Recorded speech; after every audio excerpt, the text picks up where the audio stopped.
It's a cold Wednesday on the East Coast.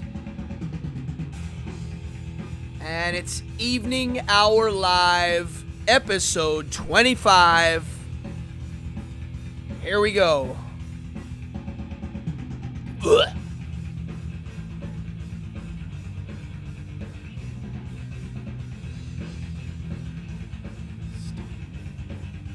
Get a drink. And here we live.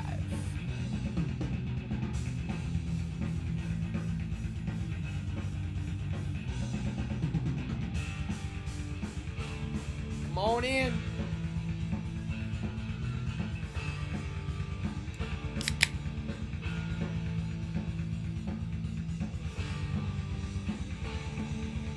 Oh, are we backwards?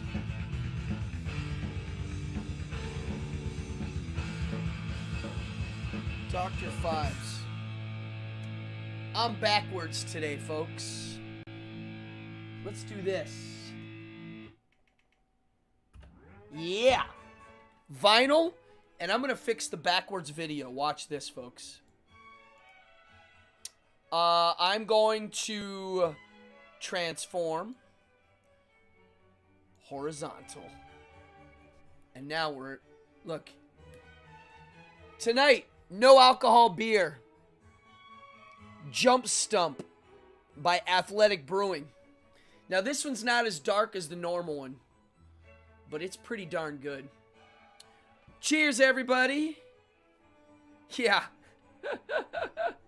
Fallon, Mark, Elizabeth, William, Eric. Whoever else is in here. There's a whole bunch of people. Greetings. It's Wednesday. Well, you know what's crazy? So, before I start, and if you're new, hit that stupid subscribe button and the, what do you call it? The notify. What's up, Amanda? So, some of you might know this, but I am not a tech person. I'm actually pretty bad at it. And just recently, when I started my journey of YouTube land, let me know how the sound is tonight. I didn't know how to even, I didn't turn on a laptop for about 4 years. I am not kidding you. I did not flip open a laptop and turn it on for 4 years. So, learning how to do all of this was like crazy for me. And I got to thank my son who hooked it up. He showed me. So just me being able to flip that is a big deal that I can do that. I'm very proud of myself that I know how to go in there and do the whole. I feel like such a grandpa. Cheers, everybody. It's Wednesday. I ran up to the beach right as the sun was going down. If you follow me on Instagram, I post a lot of sunset photos. A lot of you do. Tonight was beautiful. It was cold as hell, but it was beautiful. In the winter, our sun sets, if I'm looking at the beach, it sets right on the corner. It's beautiful. Summer, it doesn't do that. There you go. So yeah, come on in, people. Questions, comments. You know, I really want to know episode ideas before we jump into tonight. Analog. We're lucky we got to be in that analog world. I do feel lucky. When we're old, if we all live to be really old, like anybody in here that hits the 90s, people are going to be like, wow, what was analog like? Be like, well, we had more time to think. We had more time to think. Our holes weren't getting plugged. There was empty space. There was air to breathe. That's what I assume we will describe it like. How else would we describe it? Quieter times. Yeah, I'm an analog person. We're listening to vinyl now. It's just easier for me to operate. I get it. Computers, it breaks, and you're like, I don't know what I'm even looking at. Speaking of analog, do we have any knife sharpening enthusiasts out there? It's a weird request. I'm going to show you. I'm into sharpening knives. And here's my little knife sharpening setup. I'm upgrading soon. First of all, we'll talk about this. I use a Smith sharpening gadget. I've had this for a long time. It's one of those diamond stones. This one's no good anymore. And it also has underneath here the ceramic bars, so that you can do the honing and take off that edge. I love this thing. It's great. I want to upgrade. This is Peckard leather dress, and I use it on all of my leather knife stuff. But this is the best-selling knife in all of history, folks. And it might be the best knife. It's the best manufactured knife. It's called the Buck 110. I guarantee you, half the people in here probably already have one of these. It looks like this. It looks like this. It's the the biggest legal size you can carry in New York City. And, folks, it is the greatest knife ever. It's simple. It looks nice. It's easy to sharpen. It's great for all of the above. I've used it for hunting, fishing, and around the house activities, but I basically only use that knife for fishing, hunting, or cooking. Food product. I always say product. It's a I say product because I used to work for a hair salon a friend owned. I would help out, and they had code words, and product was how they said product. It's pretty funny. Hey, grazie, Mark. We got a donation. Bada bing. Mark, it all goes in the show. Thank you. Means a lot. Yeah, so anybody out there who's a knife sharpening enthusiast, I want to get a setup that's really good. I like sharpening this so it's shaving sharp, which, I mean, I'm not going to demonstrate now, but it can shave. I can also take a hair and do the old hair trick. I don't use an angle holder. I do it by feel. I can feel where the angle it should be. It feels like you're slicing really thin pieces of something when you're doing it correct. And then I flip it and do it left-handed. I'm looking for a better stone. Anybody has experience with sharpening stones, let me know. I think everybody should learn how to sharpen knives.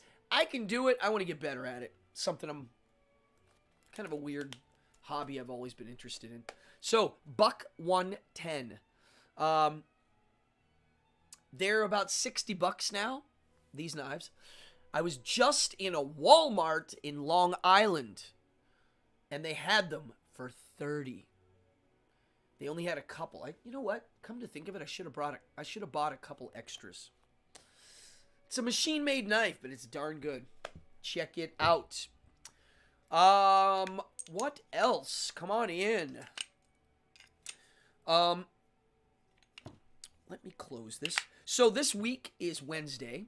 I'm going to do a show. I have a program. I put together some ideas for us to chew on. I think you're going to like them. Monday was one of my favorite episodes I had done in a while. And it's why? We just talked about free will for an hour. It was kind of awesome. Friday coming up. This is where it gets fun. Ba-boom, folks. Behind the Devil's Curtain, episode 7. We're going to have some lessons in lycanthropy.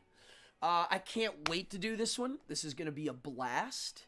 Tell your friends. If my mom is watching, she said she did not want to watch the werewolf episode. Mom, you can watch the werewolf episode. You'll love it. Trust me. I talk about theater arts in it a lot. My mom was a theater major.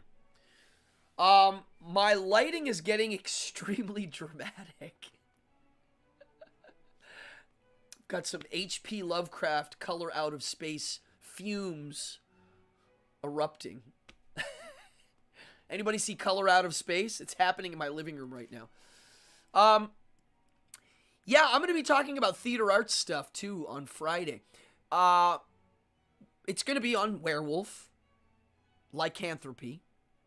It's also going to be about psychodrama, ritual, and catharsis through ritual, and mask work. So if you're interested in those with an occult flair, Friday, Behind the Devil's Curtain, episode 7. That is what I call my flagship show on this channel. It's the one I spend the most time thinking about and trying to make it good. So, yeah, that's this week. That's Friday. Next Friday, I think I'm either going to do a magic moment or a boardgasm. Now, I have 2 magic moments, magic methods I'm working on. One is on cups and balls, the 3 cups and the 3 balls trick, right? The other one is I wanted to do a Q&A where magicians and non-magicians can ask me questions. I'm not going to talk about secrets to tricks a lot. It may be a little bit, but more about the business and how things happen and different ways of working things in the business. And that might be next Friday. I'm figuring out the date on that one. Magic Method special. Ask a Magician Q&A. Yeah, what else? Behind the Devil's Curtain, episode 8, episode 9, episode 10. Woo! Should I start talking about this? I don't know. So, I have a few I'm working on. One of them I've been working on my whole life, and that is the episode on how to throw a curse. I am writing a book on the subject, and I'm going to do an episode of Behind the Devil's Curtain. My book has everything. It's got the how-to, the why, the how, the legality of it, and crazy stories you won't believe. That's in the book. My episode will be a generalization of that. And I don't know when that's coming out, but I'm starting to put it together. I think it's a good time right now. I also think it's a good episode that will sort through a little bit of the ethics of it all, which, if you watch this show, especially my new show, this one, we talk a lot about philosophy and the meaning of morals and what it all is. I definitely am one of those subjective moralists, coming from an atheistic point of view. Speaking of that, I found a new guy on YouTube to check out. Alex O'Connor. He's a really young philosopher. He looks like he's about 24, 22, 20. He might even be younger. Alex O'Connor. I just started perusing his debates. I watched something he did on free will. I mean, it's really interesting. Or determinism and lack of free will, I should say. Yeah, Alex O'Connor. Check it out. Yeah, this morning I woke up and was just reading Seneca. And this is right before we get into the subject. Well, the subject today is, I called it mental playground. Meaning, what do we do to play here? So that's the subject today. So today, my mental playground, after I usually wake up and do some busy work. Things that I kind of want to get out of the way. Specifically working on my playing cards that kickstarted successfully, thanks to a lot of you out there watching. But I do busy work, and then I sit down and do my philosophy lessons. And I'll read a bunch, and then I'll literally put the book down, get out one of these clipboards that I have lying around the house with a bunch of blank paper, and start writing it out. And when I write it out, I'm writing down what I learned, what I think. I start comparing some thoughts. And it's kind of fun. I start to chew on the ideas, and then, yes, I call some of my friends up, or I write an essay, or I think about it more, or I'll go look up somebody lecturing on a certain subject that I discovered, right? And for some reason, I don't know why this popped into my head. This is just a very weird story. I'm always talking about scapegoats on this show, and how people need saviors, and how people need scapegoats. It's kind of a common thread. If there's not a bad guy, people will make one up and put it all on. And there's a really famous Christian minister. If you look him up online, you will see a lot of stuff on this guy. I don't have his name here. I don't know why. Why didn't I write his name down? Anywho, he, the story is, and there's a Dateline NBC special on the guy. If you know his name, if you're near a Google, you can Google this guy. I would Google Christian minister tells congregation no hell, loses congregation, something like that. So he literally saw a bunch of suffering children on TV, had this awakening that there's no hell. Why would God make you suffer now and then later, forever? So he had an awakening, and he went to his giant mega church, 6,000 plus, I think. And he was like, folks, God told me there's no hell. And pretty quickly, he started to lose his congregation, and he did lose it. So, what? You're a Christian, you trust your minister, and he's like, folks, there ain't no hell. And you're like, what? It's a little weird, right? It's proof. It's proof. So, yeah, I started writing about this, like the notion of that story and what it means. Yes! Yes! That guy! Following God at Mr. Carl Pearson. Really interesting guy. Yeah. I mean, dude. People like it when there's a place for the people they don't like to go mythologically suffer. They can't handle the notion that someone gets away with it. So you take hell away? Wow. People are like, I want that hell. So funny. Yeah, that was just today, and I just went off on that. But let's talk about my episode. And if you're new, hit the subscribe button, hit the notify. It is damn hard to get subscribers. Come on in, people. Chat away. Questions, comments, episode ideas. Throw them out. Behind the Devil's Curtain, I got a lot. This show, I'm up for it. You give me some ideas and I'll go for it.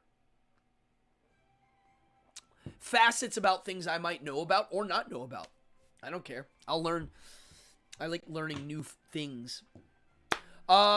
Mental playground. What do you guys do to dazzle your own mind? To take it in new directions? To exercise its nuance? What do you do? My father recently just started learning how to play a keyboard. And he's, mid-70s. And I was like, wow, that's awesome. That's what you're supposed to do. As you get older, keep learning. Like, don't stop. Maybe even increase it, which is what I'm trying to do right now. And so I want to start by telling you a funny story about last night.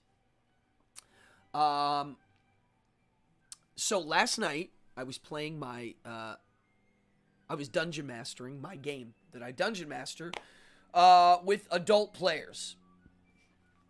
And I dungeon master this, and I'll show you. Here's the game I play. Speaking of analog, this is as analog as it gets, folks. This is the role-playing game I am obsessed with. It's better than Dungeons and Dragons. By a milestone. And this is my system. Dungeon Crawl Classics. This stupid giant rule book costs a whopping, printed on the cover, $24. So I was dungeon mastering last night, and we, out of nowhere, decided to do it via Zoom. Somebody didn't feel well and whatever. So here we are, and in the game, you ready for this?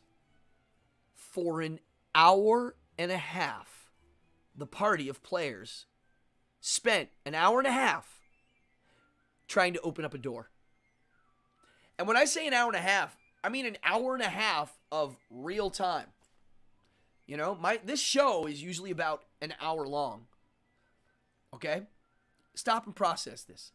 And last night, there was a group of grown adults for an hour and a half figuring out and talking with no visual aids at all. Nothing but me just telling them what's going on and describing it. Trying to figure out how to get in a door. An hour and a half. And it wasn't boring at all. It was frustrating. It was challenging. But it was a good puzzle. And watching the group play and do this thing, for me, it was one of the most entertaining things I had been a part of in a long time. I was tickled watching it. It wasn't boring at all. I had to be careful. I didn't give them too many clues, but I had to make sure that I gave them enough so that after they figured out what was going on, they weren't mad at me for literally wasting an hour and a half of their time. I mean, that's a long time to sit and talk about Fantasyland. I'm going to flip the record. And I mean Fantasyland. This is all exists here. Okay? Yeah, it's a teamwork puzzle, basically, right? And the only advice I kept telling them, because they were getting frustrated. Hold on, let me clean. Let me give this one a little wipe down. Basically, yeah, it was a magic door. And they had only a few resources to figure out if they could get in or not. And they did. It literally took an hour and a half. And the best is after they got through that door, there were more doors that were kind of serious problems. But the way they handled them was very different. We have a really great fighter character who's totally right out of a movie. And assumes the leader role, but he'll also gung-ho just rush into a room and see what happens. He'll take risks, which is why the game's fun. And I am mean to the players. I will kill the players. I mean, I don't pull punches. If they go somewhere and do something and the monster's there, it could go bad. This, to me, is a mental game. This is one of the healthiest things adults can do, is to make a fantasy world and play in it, literally play in it. It's making you use your imagination, problem solving, fellowship with others. It's all there. Whether it's digital or not, we can debate the nuance to why live is better. But hey, even on Zoom it works. Look, I'm communicating with you right now, and it's okay, and you're typing to me, and it's okay. We can exchange some serious ideas via text or me talking. So, yeah, if you don't role-play games, if you have kids, dude, this is one of the greatest things in the world. It's non-digital. It's paper and pencils and notebooks. There's nothing to break. There's nothing to lose. There's nothing to buy, really. I mean, the rule book. But then you can make them up if you want. Everything else, you can make it up as you go along. There's a game out there. Let me see. Do I have it here? Nope, it's in the other room. It's called Sherlock Holmes Consulting Detective. It is a game that you can buy and play it alone or with a group or over the phone. And how it works is you read a Sherlock Holmes case and then you have to solve it. And all you have is the case. It's like a couple paragraphs long. This happened, this happened, this happened, this happened. Here are the details. The more clues you look up, the lower your score. It's all about deducting, the art of working backwards. And you have a little clue list and you go look it up. It's a good road trip game, but it makes you dig here. It makes you start to problem solve in a fantasy setting. This is healthy, folks. Does anybody else out there have something similar that they do? Now, I know on video games you can get a little bit of this, but in a video game world, the thing that is missing is the imagination part. When you play a role-playing game like Dungeons and Dragons or this, with a group of people, the magic trick of it all, and I really mean magic, is that there's a world that exists. Like, okay, example. Last week I was at the beach, and there was somebody in my group there that plays in the group. And we all started talking about this game, and there was some other people there that brought it up. Like, oh, I hear you're in this game. What happens? We're talking about something that happened in real time, as if it really did happen, because it kind of did, in our minds, in real time. And we all experienced it at the same time. What is that? It's reality. It's like a mental reality that we all shared. And nothing does that. Video games will not do that. Because you're all playing the same game and seeing the same screen and colors and lights, right? You're all interpreting it different, but it literally is the same. Whereas when I describe a room, everybody has a different take on it. Everybody's embellished it, but there are facts and details that they all can share and talk about. But where it lives is here. You can't show somebody what it is. There's nothing to show, ever. I think it's healthy. I think it makes our brains just like open up and better at seeing a larger picture. And I'm always talking about this, and that's what this show's about. By being able to see the whole and using logic and reason, now you're a wizard. Yeah, role-playing games, healthy. Yeah. Took an hour and a half to open the door. Here's another one. Another thing. I always liked ritualistic things. Even like certain board games I have, I like to play them because of the ritual of taking it out. Maybe the box has lots of little compartments. I like things that have some sort of system involved that you go through. But what I really like to do is to create a ritual from scratch. And you hear me talking about this all the time. That's what my show Behind the Devil's Curtain is about. And that's what this Friday is really about. Friday, don't forget. Boop, there you go. Lessons in lycanthropy. Oh. All right, so a ritual meaning, let's just say you're trying to be healthier. Maybe healthier eating and exercise. Maybe it's your New Year's resolution. Then why not, I'm making this up right now. Like if somebody came to me and said, hey man, I'm trying to get healthy. What might I do? Well, first of all, what kind of imagery encapsulates all of those ideas? Maybe there's some sort of imagery, right? So figure that out first. Figure out what symbolically might represent that lifestyle. A hand weight, a bowl of fresh greens and fruit, maybe the smell of citrus makes you feel healthy, right? So whatever it is, you got to figure it out. And that is part of the ritual. Get a notebook, start keeping track of this. What symbolically makes you want to exercise? What, maybe the image of Richard Simmons with his curly hair makes you excited to go exercise. I don't know. Although I do like Richard Simmons, and I'm very sad that he's missing. He's one of those guys, it's just like, I don't know. He shows up and everybody feels good. So, okay, what else? Maybe you don't like candles. Maybe your ritual that you're going to create to start the new year of health involves the sun, food, ringing of bells, a certain music. You design it. Give it a beginning, a middle, and an end, like a play. Except no one's going to watch it but you. You're going to be in this ritual.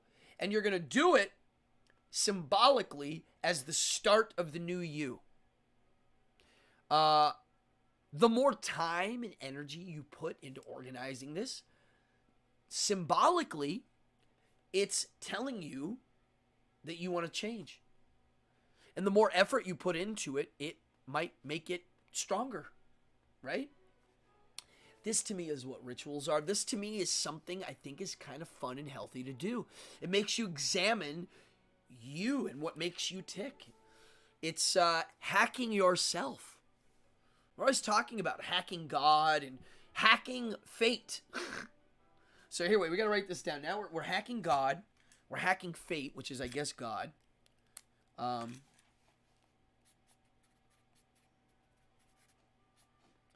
God, hacking God and fate. Hacking yourself. Hack yourself. Yeah, it makes you realize what you like. It makes you realize what you really think is important. Most people don't know what they like or what they really hold valuable. And if you ask them, they won't be able to answer. It's kind of sad. It's okay. It's just sad. I actually like thinking about these things. Maybe it's my ego that won't allow me to not know some sort of truth. But what is true is, to me, kind of interesting, right? I think most of you would agree. Come on in here. You guys are quiet tonight. My curiosity is what you guys think about other ways to do this. What other ways are there to use this in a healthy, productive manner that makes you grow? Philosophy is the other thing that really has changed my life. I wish I discovered it earlier, but I already was into philosophy. I just wasn't into the ancients as much as I am now. I love debate. I know a lot of people that are always like, you're always debating. And I'm like, it's not that I'm always debating. It's just I'm always asking questions. And if somebody says something, I just want to know where it came from or where they learned it or why they think so. Why they would think such. I've always been that way.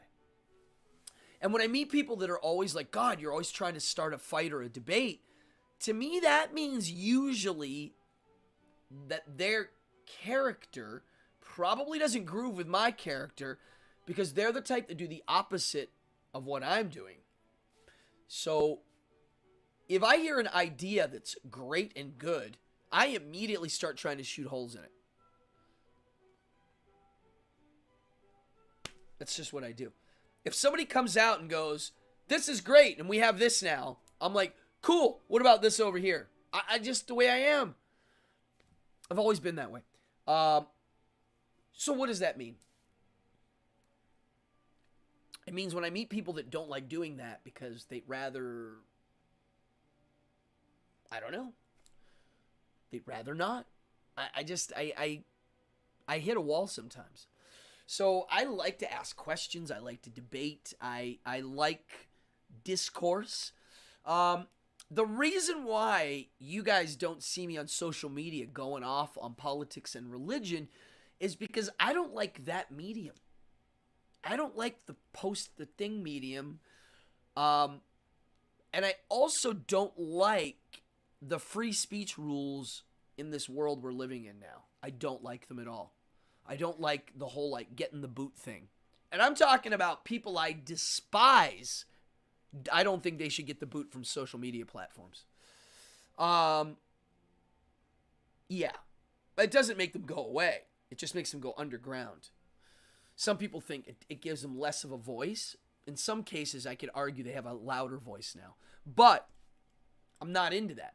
So that's why the medium of Facebook and YouTube, to me, that's not good for political discourse. Yeah,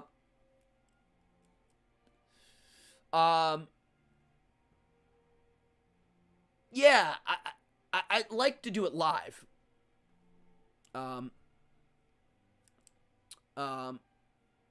Let's see here some of the comments.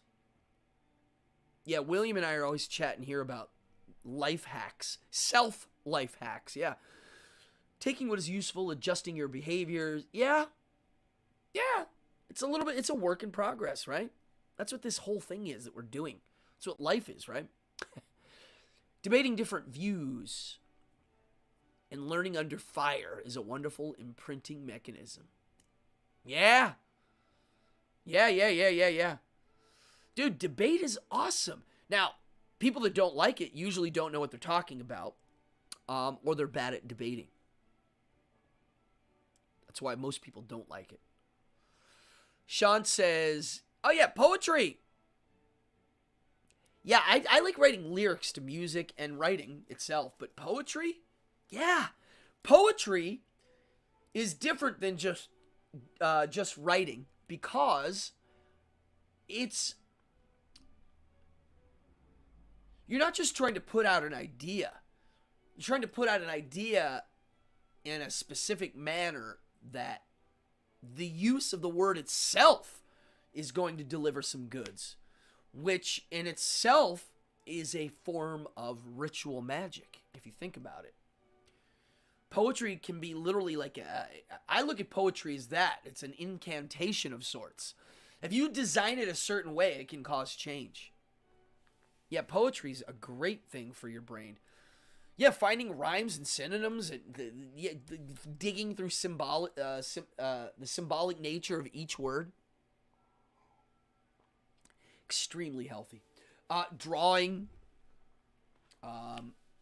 sculpting. These are things that put you in alpha state, which is a meditative kind of... it's the brainwave right before you sleep. But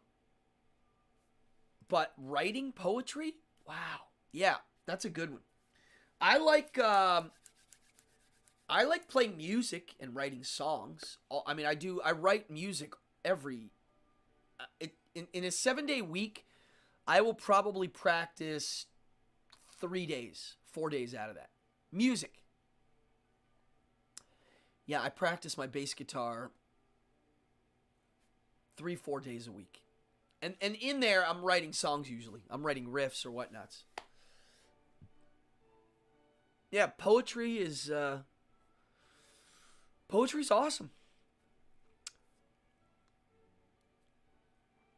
Yeah. Debate. So the debating I got into first was religion debate.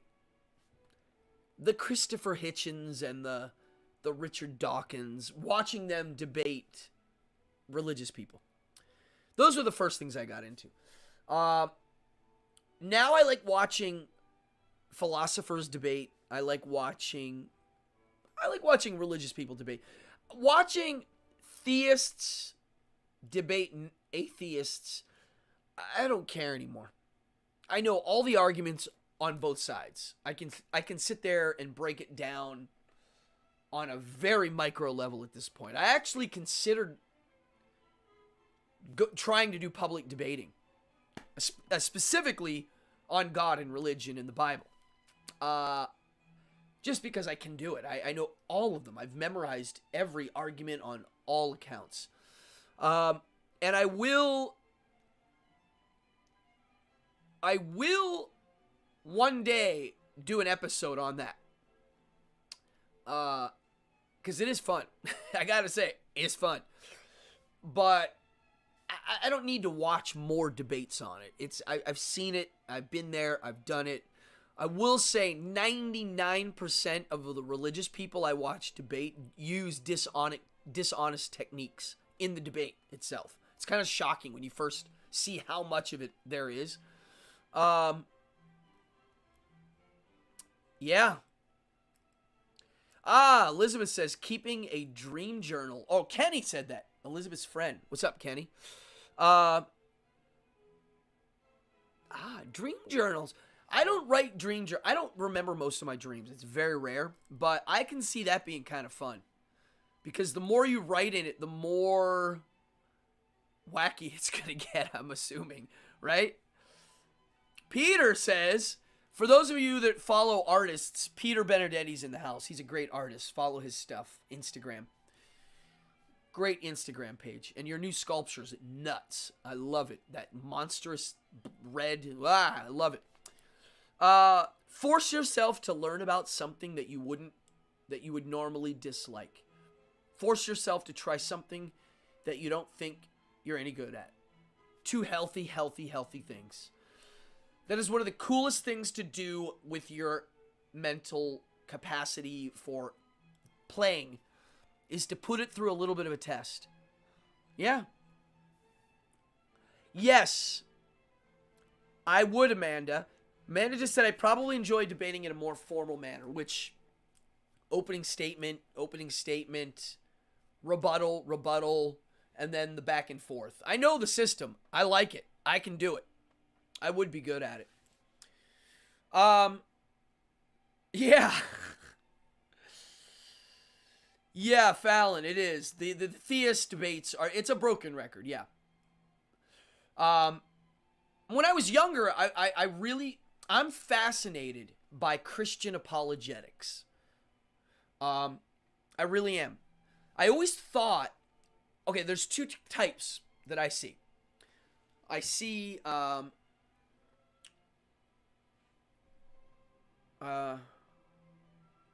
Hitchens was the man. I like that he was so not nice. Yeah, now we're off topic. What was I gonna say? I had something to say about broken record and debating. Hitchens was very good at debating because he wasn't nice. When he needed to really give you a jab, he did. Elizabeth says, I've remembered almost all of my dreams, good and bad, ever since. All right, look at this. And I've recently decided to write them down. And since I've had some of the same dreams over and over, yeah, I'm sure writing your dreams down, when you start to notice similarities, you can start to draw some straws on, wow, what's going on here? There's a lot of correlation. Yeah, I was going to say, here's what I was going to say. You have the Christians who pick and choose what they're going to believe in the Bible. Yeah, they believe Jesus was real and he really was God, but the Adam and Eve story's not real. Clearly it's mythology. Then you have the guy that believes it all. And a lot of atheists will say, God, those creationists are dummies, right? They're like, how can they believe the Adam and Eve story? They're creationists. But they never criticized the Christian who is the liberal type that doesn't believe in creationism but still believes Jesus is literally the Son of God. They won't go after those guys as much. But what if it's like this? What if the guy that believes in Adam and Eve is actually the smart one? Because he realizes that if he gets rid of that story, the Jesus story doesn't make any sense. So therefore, he has to accept every story, and therefore, he has to use his logic to justify everything he bumps into in the Bible. That's fascinating that someone's willing to go through with that. Pretty cool. That's why I got interested in Christian apologetics. From an atheistic point of view, I'm like, how does this work? How do we compartmentalize?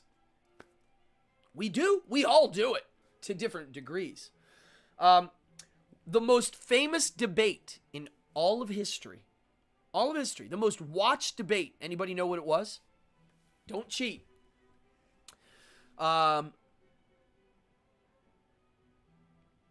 it was basically a televised event. You ready? Bill Nye the Science Guy versus Kent Ham at the Creationist Museum. Yeah. It is a theist, atheist. They're going at it. They're debating Noah's Ark, the origin of, how old the universe is, the whole thing. A lot of people are like, why are you debating Kent Ham? You're giving him power. Some people were like, no, you should do it because the people that are on the fence might hear you, right? Yeah. A la carte faith. That's a good way to look at it. It's William says it's funny how many the churches change the Bible to their version. Well, look, Google any Bible verse. Google and pick a famous Bible verse and go Google it and look at the different translation verses. How many different ones there are, and boy, they're different. It says, Amanda says, you'll find out most people who are believers have not actually read the Bible. Just like all these bills that come out, nobody reads them in detail. All these political things, they sign. They don't even read it. They can't. Yes, it's true. The Bible. Most people have never read the Bible. Most Christians have never read it cover to cover. I would say, I wish I knew a percentage. I would guess like 80% of Christians never read the Bible cover to cover. I put it at a very low percentage. Catholics, who basically invented the Bible, thought no one should read it. Okay, Catholics out there watching, next time you're in church, find a Bible. Where's the Bible? Usually you can't find one. You can find a missalette, excerpts from the Bible, right? But no Bible. I never saw a Bible once when I was a kid in church. Not once. I saw missalettes. This is why the Protestants hate the Catholics, even though the Catholics invented it all. Another story. It's funny. That's an episode. Which trial? Let's see here. Ooh. Fallon, what trial? While I was going to say what trial is that? Oh! Yes! So yeah, they had an issue. Some people wanted to make it in English, the Mass, and then Latin, the Bible. Yeah. Okay. Yeah, now I know. I didn't know that was what it was called. Yeah, no one read any of this stuff. Oh, you did? Oh, I thought you said, yeah, you never read the Bible in Catholic school. It just doesn't happen. It's not important. They don't care. Just do what you're told.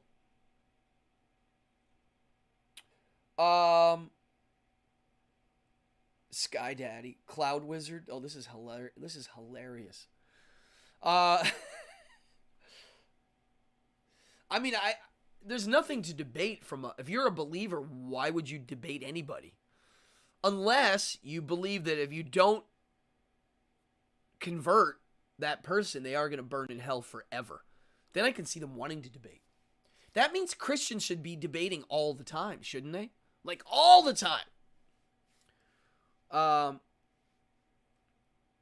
Yeah, I think Hitchens said either all the religions are correct, either all the religions are wrong, or either one's right and the rest are wrong. I'm pretty sure that's a Christopher Hitchens quote. God, I miss Hitchens. Christopher Hitchens had one of the best debates with a rabbi on circumcision. If you look up Hitchens and circumcision, you'll see he really, he's got some good ones. And anybody watching, if you want to watch a really crazy one, watch Christopher Hitchens. He wrote a book and made a documentary about Mother Teresa. The book is called Missionary Position, and the documentary is called Hell's Angel. And it's about how awful Mother Teresa was. Most people don't know the details. According to Hitch, and what I read,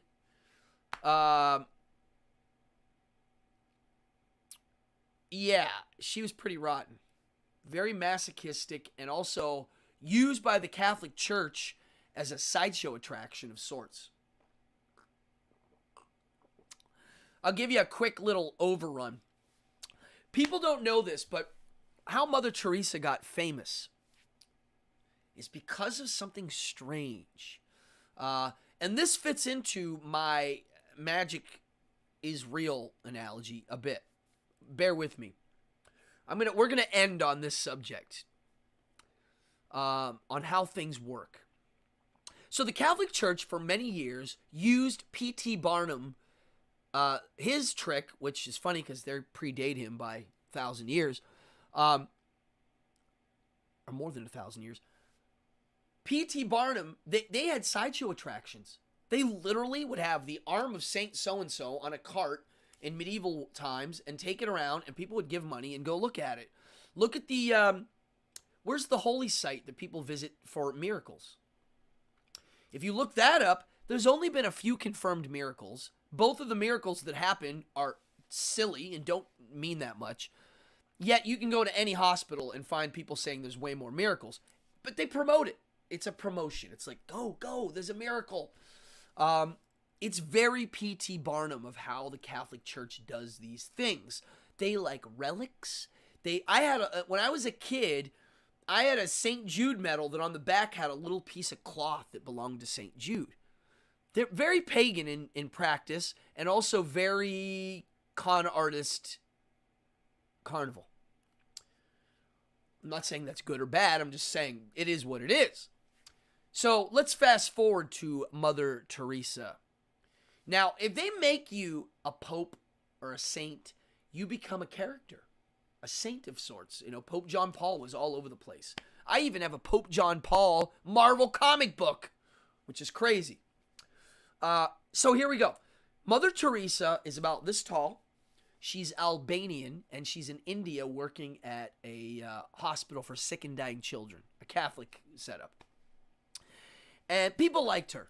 Supposedly she was very likable. And they sent her on a mission to England, and I forget why she was there, but she was going to England.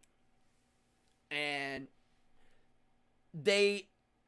a photographer was with a reporter who wrote an article, was writing about this Mother Teresa showing up to England. And the photographer said to the reporter, I have some new film. I don't know if it's going to work. I should have tried a different film. So he took the pictures. It came out well. He told the reporter my pictures came out well. They were like a miracle. Did you say miracle? And dude, I'm not kidding.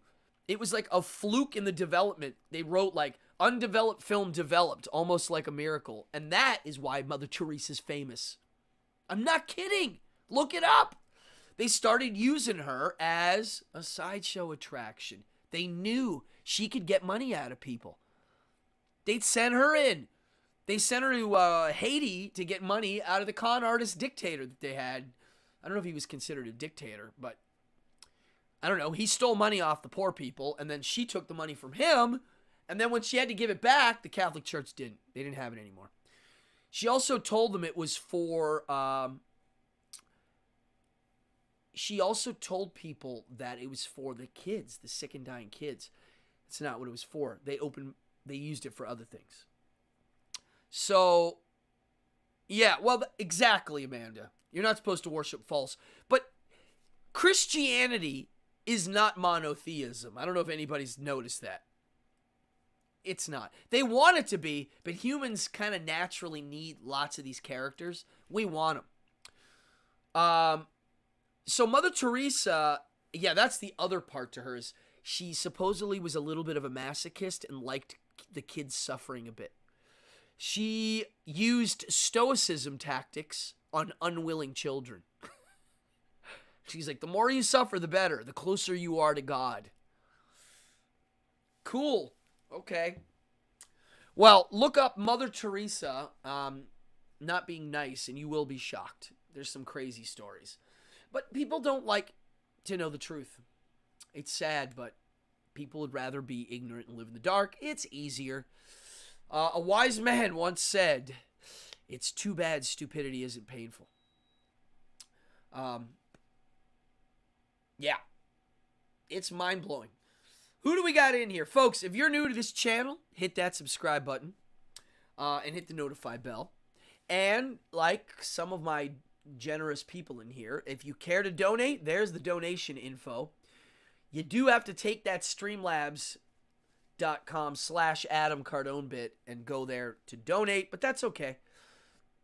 When I hit 1,000, it gets way easier.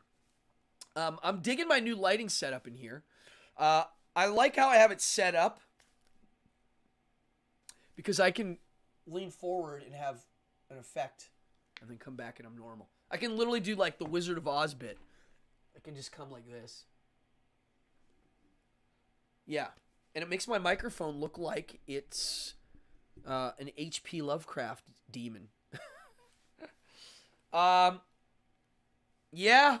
A very wise man. Yeah, who's going to question cute little old ladies and sick children? I'm telling you, it is the con of the century. It's hard to believe, but it's still going on. I'm going to do an episode on just that alone. I'm going to write that down. I'm going to do an episode on my take on Catholicism. Not on here. It'll be behind the Devil's Curtain.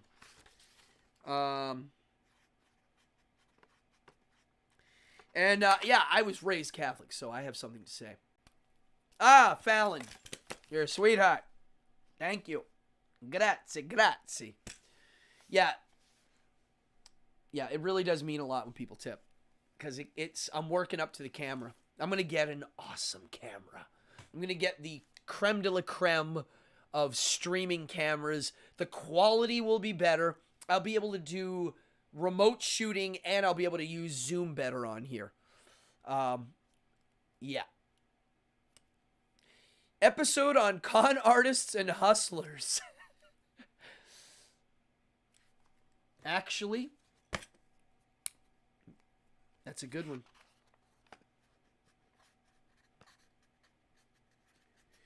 There's a very famous con artist with the last name Lustig, Lustig. Look him up, Victor Lustig.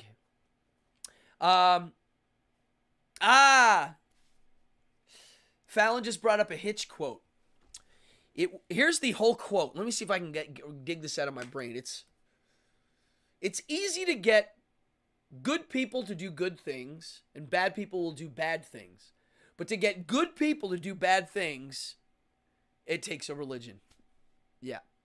And then he would use certain traditions, like circumcision and things like that, to show how people don't even think twice about why that might be bad or a bad tradition. Yeah. That's the hitch. The old hitch slap, as it's called. Well, folks, it is almost 9. We got 1 minute. Sometimes these episodes go on. Sometimes I don't waste time. And so I'm going to get off of here in a second, finish my fake beer. And tonight I'm going to work on Friday's episode. And I'm also going to read Hellboy comics. That's what I'm going to do tonight. And I'm wearing my favorite Dr. Phibes shirt. Dr. Phibes is my patron saint of revenge. And my patron saint of retribution. He is an artist, occultist of sorts. And for those of you who have never seen Dr. Phibes, I highly recommend watching it.